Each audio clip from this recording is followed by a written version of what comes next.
서울광역방송센터입니다. 4.10 총선이 꼭 100일 앞으로 다가왔습니다. 윤석열 대통령은 신년사에서 자기들만의 이권과 이념에 기반을 둔 패거리 카르텔을 반드시 타파하겠다고 강조한 가운데 정치권은 그야말로 총선 앞으로 각자 도생, 총력전 양상을 보이고 있습니다. 장해찬 국민의힘 전 청년 최고위원과 함께 정치권 현안, 여권 입장 들어보도록 하겠습니다. 최고위원님 어서 오십시오. 안녕하세요. 이 얘기부터 좀 해야 될 것 같은데 이재명 대표가 오늘 부산 가덕도 신공항 부지 방문을 했는데 뭐 피습을 당해서 목을 피습을 당했다고 들었는데 그 뉴스 보셨죠? 네, 저도 속보로 확인을 했는데요. 네. 뭐 자세한 상황을 알기까지는 조금 이른 것 같지만 네. 절대 있어서는 안 되는 일이죠. 어떤 경우에라도 네. 물리적 폭력이 동반되어서는 안 되고요. 이재명 대표께서 네. 지금 병원으로 이송된 걸로 알고 있습니다. 네. 빨리 회복하시고 큰 탈이 없었으면 좋겠다는 마음을 진심으로 전해드립니다. 네. 이게 뭐 기사를 보니까 범인은 흉기를 가지고 이렇게 몰래 접근을 해갖고 뭐 팬인데 사인을 좀 해주시라라고 하다가 뭐 느닷없이 찔렀다 그러고 이게 새벽도부터 왜 이렇게 험악한 일이 이렇게 생길까요? 진짜? 일단 걱정이 너무나 많이 되고요. 여야나 이런 정치적 입장을 떠나서 정말 무탈하게 건강을 회복하셨으면 좋겠고 이재명 대표께서 절대로 벌어져서는 안 되는 일이 발생했기 때문에 다시는 이런 불미스러운 일이 없어야 됩니다만 정말 지금 드릴 수 있는 말씀은 조속히 이재명 대표가 건강을 회복하시기를 바란다. 그 외에 뭐가 더 있겠습니까? 네. 그 2006년 지방선거 때 박근혜 당시 대표가 그 신촌 유세에서 커터칼로 얼굴 피습 당한 게 또 생각이 나기도 하고 그러는데 아무튼 말씀하신 대로 빨리 쾌차하기를 바라겠습니다. 네. 윤석열 대통령 신년사 얘기해 보겠습니다. 어제 신년사에서 자기들만의 이권과 이념에 기반을 둔 패거리 카르텔을 반드시 타파하겠다 이렇게 강조를 하셨는데 강서 보궐선거 참패 이후에 이념보다는 민생이다 이렇게 약간 기조 변화를 시사하는 듯한 발언도 하셨는데 새해 첫날 다시 또 이념을 들고 나오셨는데 이걸 어떻게 이해를 해야 될까요? 그러니까 저는 이게 뭐 민생보다 이념이 중요하다는 차원이 아니라 이를테면 이런 이권 카르텔을 처단하는 것이 오히려 서민 경제나 민생 경제에 더 도움이 된다라고 연장선에서 본 것 같고요.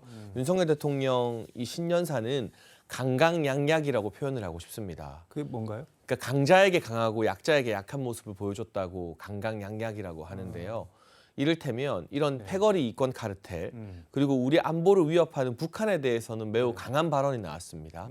그러니 강하게 대처해야 될 부분에 대해서는 강하게 나가고 우리 정부가 보듬어야 될 이 서민들과 약자에 대해서는 정부도 더 따뜻하고 약자 지향적인 기조로 나가겠다라는 강강약약이라는 단어로 윤석열 대통령의 신년사를 설명하고 싶습니다. 민주당은 지금 척결해야 할 이권 카르텔이 있다면 측근 검사들 앞세워 야당과 언론 탄압하는 윤 대통령과 친윤 카르텔이다. 뭐 이렇게 냉소를 했던데 이건 어떻게 보셨나요? 근데 어떤 이권 카르텔을 이 측근들이 행사했다는 건지 구체적인 사례가 나와 있지 않으면 이건 그냥 서로 간에 비방하는 정쟁을 벗어나기는 어려울 것 같고요. 야당에 대한 수사나 언론 정상화 같은 경우는 적법한 절차 아래에서 이루어지고 있는데 그걸 지금 국회를 장악한 거대 야당이 뭐 툭하면 장관 탄핵 또 방통위원장 탄핵 이러면서 번번이 정부를 쥐고 흔들고 있는 꼴 아닙니까? 저는 국민들께서 조금만 현재의 전국을 들여다보신다면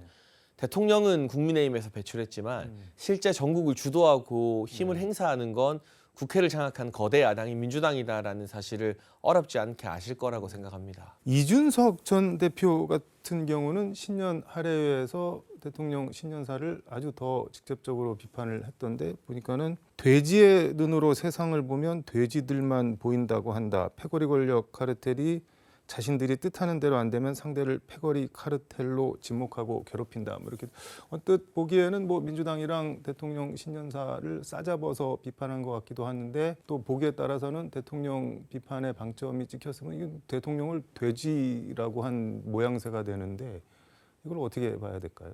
근데 상식적으로 뭐 대통령을 지지하고 지지 안 하고를 떠나서 국민이 뽑은 대표에게 쓸 비유법이나 표현이라기에는 말이 너무 과하죠.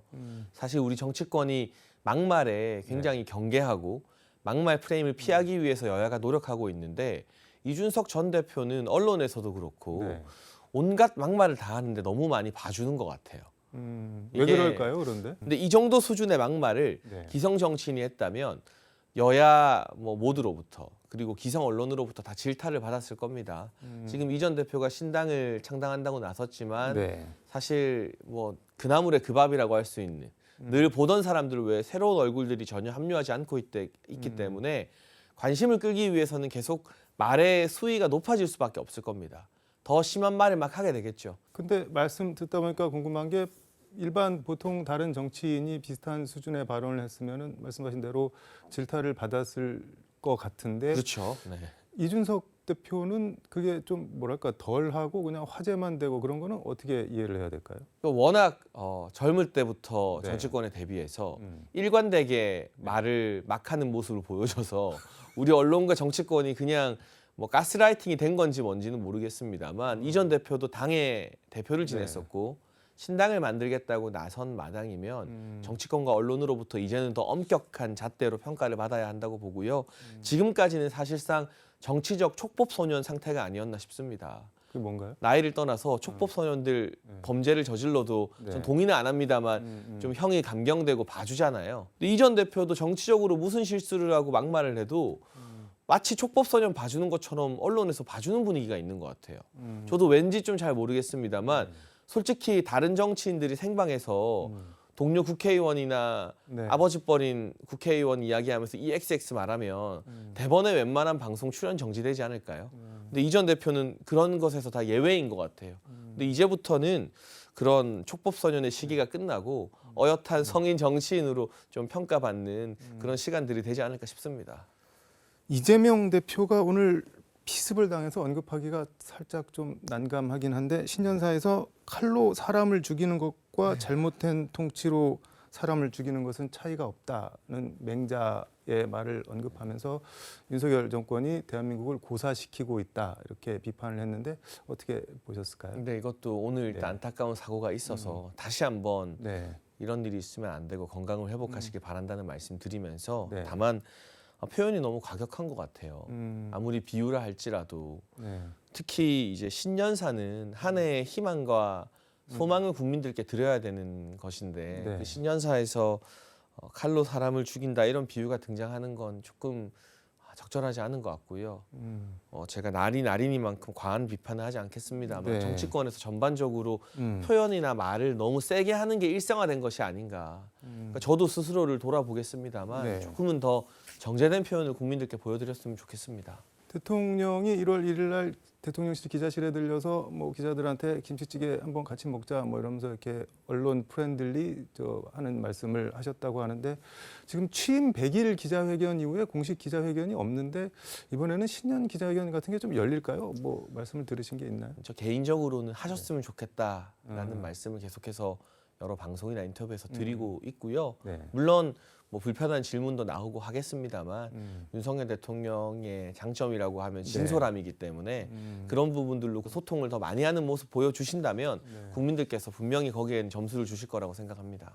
뭐 불편한 질문이 나올 수도 있다라고 말씀을 하셨는데 뭐 가장 불편할 게 영부인 김건희 여사 특검법에 대한 거부권 이슈일 텐데 지금 대선 후보 시절에 대통령께서 특검을 왜 거부하냐, 죄지었으니까 거부하는 거다, 조사하면 감옥에 가기 때문에 못하는 거다, 뭐 이런 말을 하셨는데 이게 지금 다시 회자되면서 그때 한 말은 뭐고 지금 하고 있는 말은 뭐냐, 이거 모순 아니냐, 뭐 그 부인한테 본인 부인한테는 이런 게 적용이 안 되는 거냐 이런 지적 비판이 있는데 그건 어떻게 보시나요? 결정적 차이가 있습니다. 네. 그 당시 대장동 수사 관련해서 우리 네. 국민의힘 특검을 주장했던 것은 소위 말하는 문재인 정부 시절의 친문 검사들이 네. 이 수사를 안 했기 때문이죠. 이제 사실 윤석열 정부 들어서서 수사팀도 교체되고 네. 그러니까 수사가 잘 되고 있는데 특검을 하자는 것 오히려 제대로 되고 있는 수사를 방해하자는 네. 그런 나쁜 뜻이 숨어 있는 것 같고요. 음. 김건희 여사 같은 경우는 추미애 전 장관과 박범계 전 장관이 검찰총장의 지휘권도 배제시킨 채 거의 2년 가까이 탈탈 털었습니다. 그럼에도 불구하고 혐의점이 발견되지 않아 소환도 못했고 무혐의로 종결시켰어야 됐는데 대선까지 그냥 억지로 끌고 왔던 사안이거든요. 네. 그리고 그와 관련된 예를 들면 통장 1인 매매를 했던 사람들 90여 명 정도가 지금 다 무혐의 판결로 이미 사건이 다 종료가 되었어요. 네. 수사를 안 했다면 모르되 문재인 정부에서 정말 과하다 싶을 정도로 수사를 했던 사안이기 때문에 저희가 네. 이것은 본질적으로 좀 차이가 있다고 말씀을 드리는 겁니다. 지금 한동훈 비대위원장 같은 경우도 어제 신년 할애에서도 총선용 뭐 악법이다 특검은 그렇게 하면서 이제 뭐 거부권 행사하는 게 맞다는 취지로 얘기를 했는데 근데 거부권이 국민을 위해 당연한 것이다라고 얘기를 했는데 일단 뭐 국민의힘 입장에서는 이게 총선용 악법이라는 거는 이해가 가는데 거부권 행사가 어떻게 국민을 위한 것으로 연결이 되는지 그건 어떻게 연결이 되는 건가요? 예를 들면 네. 만약 거부권을 행사하지 않으면 총선까지 모든 이슈나 민생 공약, 네. 뭐 미래를 위한 아젠다가 다 덮이고 처음부터 끝까지 4월 10일까지 네. 민주당에서는 매일매일 특검에서 브리핑하는 것 확대 재생산하고 국민의힘은 그거 반박하고 또 다른 이재명 대표 사법 리스크로 공격하기 바쁠 겁니다.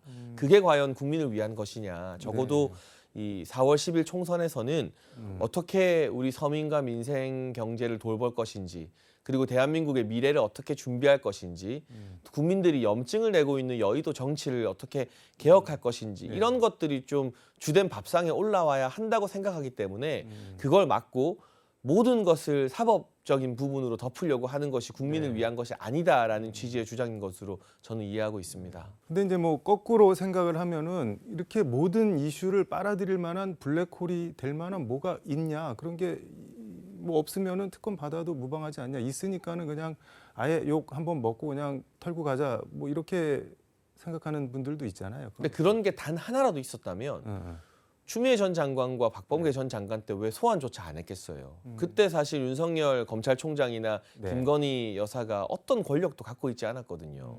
소위 말하는 식물총장 상태이지 않았습니까? 그리고 검찰총장 사퇴한 이후에라도 얼마든지 필요하다면 불러서 조사하고 기소할 수 있었는데 그때 정말 눈에 불을 켜고 찾았지만 혐의가 없어서 부르지도 못했던 것을 이제 와서 특검하겠다는 것 자체가 그냥 여기저기 다 들쑤시고 다니면서 책임지지 못할 피의사실 공표로 국민들의 눈과 귀를 가리겠다는 꼴밖에는 안 될 것 같습니다. 알겠습니다. 이 얘기는 이 정도로 하고 한동훈 위원장이 어제 신년 할애에서 동료 시민에 대한 계산 없는 선의를 정교한 정책으로 준비해서 실천할 것이다라고 이제 총선 관련한 얘기를 했는데 이게 동료 시민 이게 뭐 링컨부터 뭐 존 F 케네디, 버락 오바마 이게 뭐 마이 펠로우 시티즌스 해갖고 나의 동료 시민들 미국 대통령들이 이제 연설문에서 흔히 쓰는 일종의 수사인데 지금 한동훈 위원장 이거 쓰는 게 상당히 저는 좀 인상적으로 보이는데 뭐 대통령이 될 거를 염두에 두고 하는 말은 아니겠지만 아무튼 현재까지 그 당내 평가 한동훈 위원장에 대한 당내 평가 어떤가요? 그러니까 사실 한동훈 비대위가 들어서기 전까지 저희 국민의힘 내부에 약간의 패배주의나 무력감이 있었습니다. 근데 한동훈 비대위원장이 오고 나서 다시 한번 힘을 내서 잘해보자. 으쌰으쌰하는 분위기가 생긴 것은 사실이고요. 동료 시민이라는 단어가 저는 2024년 정치권의 최대 히트 유행어가 될 것 같습니다. 히트 상품이 될 것 같습니다. 왜냐하면 많은 국민들이 공감하고 있고 그동안 정치인들은 국민들을 내가 이끌어야 할 존재로 좀 바라봤던 것 같아요. 많이들. 수직적인 관계로. 그런데 오히려 정치인이 이 동료 시민들에게 배우면서 정치를 해야 된다라고 정치와 국민의 관계를 수평적으로 전환시킨 것이기 때문에 한동훈식 정치 개혁의 의미를 담고 있는 말인 것 같고요. 제가 찾아보니까 법무부 장관 때도 동료라는 단어를 한동훈 장관 시절 연설문에 굉장히 많이 썼더라고요. 그러니까 이 수직적인 관계가 아닌 파트너십, 동료 정신 이런 부분에 대해서 한동훈 위원장이 오래전부터 고민을 많이 해왔던 것 같습니다. 콜롬비아대 로스쿨에서 석사하면서 그때 좀 영향을 받은 것 같다는 생각도 저는 개인적으로 드는데 이준석 전 대표는 한동훈 위원장 동료 시민 표현에 대해서 멋들어진 용어 쓴다고 세상 바뀌는 건 아니다. 뭐 이렇게 평가하더라 하던데 어떻게? 근데 이렇게 싸납게 말한다고 해서 세상이 바뀌는 것도 아니죠. 예를 들면 동료 시민이라는 단어가 가지고 있는 의미에 대해서 부족한 부분이 있으면 비판하는 건 누구나 할 수 있죠. 근데 그냥 말 멋있게 하지 마라. 이게 대체 무슨 수준의 유치원생도 아니고 정치적 비판인지 모르겠어요. 이준석 전 대표가 더 이상 정치적 촉법소년이 아니고 한때는 여당의 대표까지 했었고 네. 신당까지 차려서 독립해 나간 만큼 이제는 조금 성숙하고 품격 있는 모습을 보여주시기를 많은 국민들이 기대하실 것 같습니다. 신년 여론조사 보니까는 한동훈 위원장하고 이재명 대표가 차기 대선 후보 조사에서 오차범위 안에서 지금 붙어서 다투고 있던데 당에서는 이거 어떻게 받아들이고 해석하는지 궁금한데요. 일단 이재명 대표의 차기 주자 지지율은 계속해서 박스권에 갇혀 있죠. 20% 초반에서 넘어서지를 못하고 있습니다. 반면 한동훈 비대위원장은 네. 장관일 때부터 10%대이다가 비대위원장으로 정치 데뷔하자마자 컨벤션 효과를 봐서 네. 뭐 20% 초반을 상회하고 있잖아요. 네. 이게 정치적으로 잠재력이 있다는 뜻인 것 같고요. 지금 뭐 일부에서는 네. 이준석 전 대표 같은 경우는 한동훈 비대위원장을 과거 황교안 전 대표에 비유를 하는데 네. 오히려 이재명 대표가 저는 황교안 전 대표와 지지율 측에서는 유사한 점이 있는 것 같아요. 당성 팬덤의 지지를 받지만 네. 외연 확장 가능성이 좀 떨어지는 거죠. 그게 지금 수달에 걸친 이 차기 주자 여론조사에서 드러나는 것 같고 반면 한동훈 위원장 같은 경우는 그간 국민의힘이 취약했던 여성, 주부층 그리고 이번에 뭐 신년 여론조사에서 많이 나왔지만 저희가 참 다가가기 어려웠던 계층이 2030 여성과 네. 40대, 50대 남성인데 X세대라는 공통점 그리고 여성들에게 상당히 인기가 많은 것 같아요. 현장을 봐도. 이런 점으로 외연 확장의 잠재력을 충분히 보여줘서 오히려 좀 죄송한 말씀이지만 황교안 전 대표의 전철을 밟을 가능성이 보이는 정치인은 이재명 대표가 아닌가 싶고 한동훈 장관의 외연 확장 가능성은 최근 조사로 계속 증명이 되고 있는 것 같습니다. 제2의 황교안이 된다면은 한동훈 위원장이 아니라 이재명 대표가 그 길을 갈 거다는 말씀인 거네요. 최근의 여론조사가 그걸 계속 보여주고 있는 것 같아요. 근데 이게 여당 비대위원장 자리가 이른바 독이 든 성배가 될 수가 있는데 맞습니다. 총선을 네. 선방을 하면은 말씀하신 대로 계속 치고 올라가고 뭐 이렇게 되겠지만 총선에서 원하는 만큼 성과를 못 얻으면은 그냥 뭐 이런 표현이 있잖아요. 한 방에 훅 갈 수도 있는 건데 그 어떻게 보시나요? 그래서 이게 정치적 계산기 두드리는 사고방식으로는 맡을 수 없는 비대위원장 자리였어요. 분위기가 좋을 때가 아니고 네. 분위기가 어려울 때 침체돼 있을 때 구원투수로 온 거잖아요. 네. 이거 여의도 문법으로는 못 맞는 자리입니다. 그냥 기다렸다가 총선 후에 네. 결과 보고 내가 뭘 하는 게 낫다라고 대다수의 여의도 정치인들은 그렇게 판단했을 거예요. 근데 한동훈 비대위원장은 위험 부담을 기꺼이 감수한 것이고요.